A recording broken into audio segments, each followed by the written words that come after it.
Bismillahirrahmanirrahim. Assalamualaikum warahmatullahi wabarakatuh.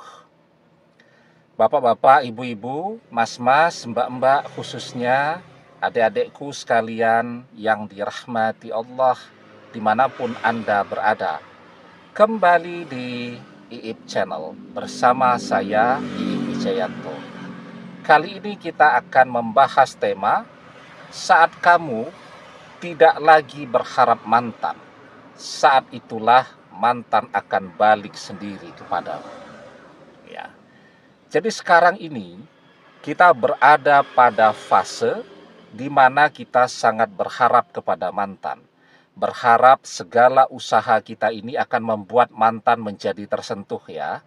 Kita ngejar-ngejar mantan, kita ke rumahnya mantan, nongkrong di depan pagarnya setiap hari, kita ke tempat dia bekerja, kita ke kampus tempat dia kuliah ya, sampai kita sendiri tidak sempat ngapa-ngapain, yang kuliah jadi bolos terus, yang kerja jadi bolos terus, karena ngejar-ngejar mantan.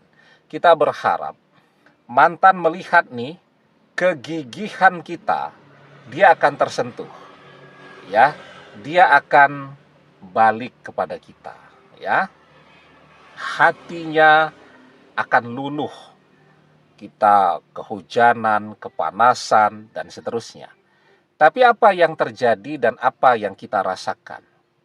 Mantan justru semakin menolak kehadiran kita.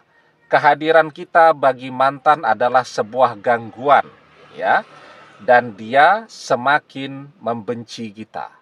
Bahkan mungkin kalau kita rajin nongkrong di depan rumahnya, mungkin mantan orang tuanya merasa malu melihat kehadiran kita. Nah, mantan kemudian diungsikan ke rumah saudaranya di luar kota.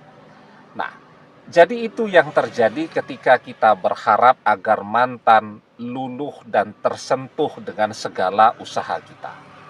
Ada pula yang kemudian misal dia pura-pura sakit, kemudian posting di media sosial ya, mengeluh sakit dan seterusnya. Padahal kan yang begini ya, yang rugi dirinya sendiri. Kenapa? Kalau dia pura-pura sakit padahal dia sehat walafiat, bisa jadi nanti jadi sakit betulan ya, karena apa yang dia lakukan itu menjadi doa. Tapi strategi ini banyak dipilih orang ya.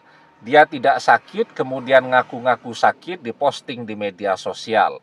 Harapannya mantan akan datang ke rumahnya, harapannya mantannya akan datang ke kos-kosannya, kemudian mantannya akan bilang menyesal, bawa buah-buahan, bawa oleh-oleh, dan mantannya minta untuk balik kepada dia.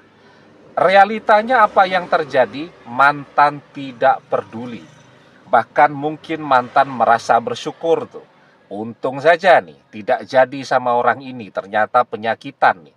Kalau tetap bareng atau bersama dia, jadi repot nih, mau kerja malah harus ngopeni orang yang sakit-sakitan, kan gitu. Nah, jadi kita juga kemudian berharap agar mantan kemudian membalas semua kebaikan-kebaikan yang sudah kita lakukan untuk dia. Ya, kita membayari SPP kuliahnya selama dia kuliah ya.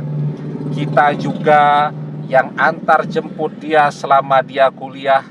Kita selalu ada saat dia sakit, pilek sedikit, kita sudah meluncur untuk antar dia ke dokter dan seterusnya dan seterusnya. Kita sangat berharap kepada mantan, tetapi justru mantan semakin menjauh dan semakin sulit untuk bisa kita dapatkan. Nah, karena itu, ketika kita masih terus berharap kepada mantan, berharap mantan ingat kita, berharap mantan akan membalas semua kebaikan kita atau balas budi, berharap mantan akan tersentuh dengan segala usaha kita, maka mantan tidak akan pernah kembali. Dan doa-doa kita agar mantan kembali kepada kita tidak terkabul atau belum akan terkabul jika suasana hati kita demikian, yakni kita masih sangat berharap kepada mantan. Nah, tapi sebelum kita bahas lagi lebih jauh, jangan lupa ya, adik-adik yang baru menemukan channel ini untuk memencet tombol subscribe dan menyalakan lonceng notifikasi agar Anda selalu mendapatkan pemberitahuan video-video terbaru dari channel kesayangan kita ini. Dengan subscribe, doa-doa kita selalu terhubung sehingga kita selalu bisa berdoa bersama-sama ya. Dan jangan lupa subscribe itu gratis ya. Nah, kenapa kalau kita berharap kepada mantan, mantan belum akan kembali? Tadi ya, karena ketika dia memang menginginkan perpisahan itu, entah karena dia sudah bosan dengan kita, atau karena apa yang jadi keinginannya tidak bisa dia dapatkan dari kita, atau karena kehadiran orang ketiga, atau karena orang tuanya tidak menghendaki dia bersama kita atau tidak merestui, ya, mantan tidak akan balik tuh. Ya, kalau kita coba ngejar-ngejar dia. Ya, coba kita bayangkan ya, mantan sedang jatuh cinta dengan orang ketiga. Kita coba ngejar-ngejar mantan, ya pasti ditolak. Itu sama saja dengan ngejar-ngejar seseorang yang tidak pernah tertarik kepada kita. Ya kan? Atau ngejar-ngejar seseorang yang sudah punya pasangan dan dia mencintai pasangannya. Nah, jadi mantan yang sedang jatuh cinta kita kejar-kejar, ya sudah, wong hatinya sedang ada di orang lain, tidak akan pernah bisa kita dapatkan. Begitu juga ketika mantan mengajak berpisah atau memaksa berpisah karena faktor orang tuanya tidak merestui. Sementara dia takut betul kepada orang tuanya. Dia takut miskin.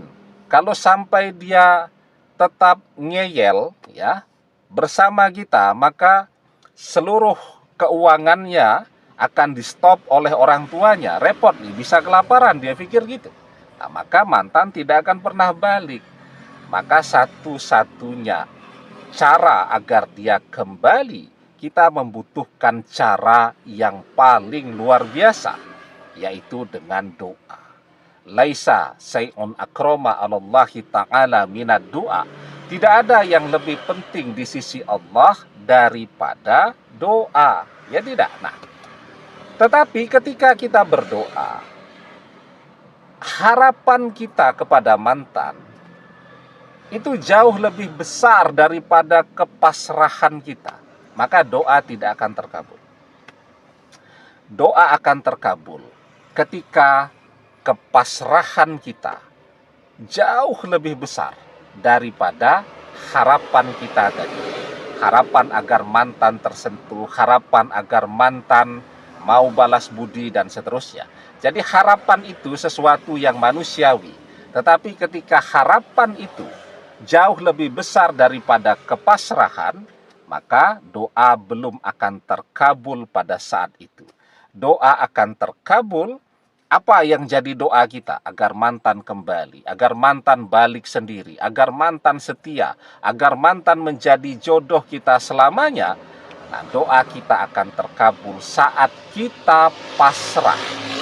Ya, saat kita berserah diri kepada Allah, saat kita bertawakal. Wa may yatawakkal 'alallahi fahuwa hasbuh. Dan barang siapa yang bertawakal, yang berserah diri, yang pasrah kepada Allah, niscaya Allah akan mencukupkan seluruh kebutuhannya. Nah, apa yang jadi kebutuhan kita itu kan yang selalu menjadi doa-doa kita. Yang menjadi doa kita agar mantan kembali, maka Allah akan kabulkan doa kita. Tapi tadi, ya, doa seperti apa yang terkabul? Yakni ketika kita menyandarkan diri, pasrah kepada pertolongan Allah. Kita tidak lagi berharap mantan mau ingat dengan segala kebaikan kita. Kita tidak lagi berharap mantan akan tersentuh ketika kita ngejar-ngejar dia. tetapi sekarang kita berserah diri kepada Allah. Maka ketika yang kita rasakan kita pasrah, maka itulah tandanya waktu doa kita terkabul. Dan itulah tandanya waktunya mantan akan balik sendiri. Demikian, semoga bermanfaat. Wallahu a'lam bissawab, billahi taufik wal hidayah. Assalamualaikum warahmatullahi wabarakatuh.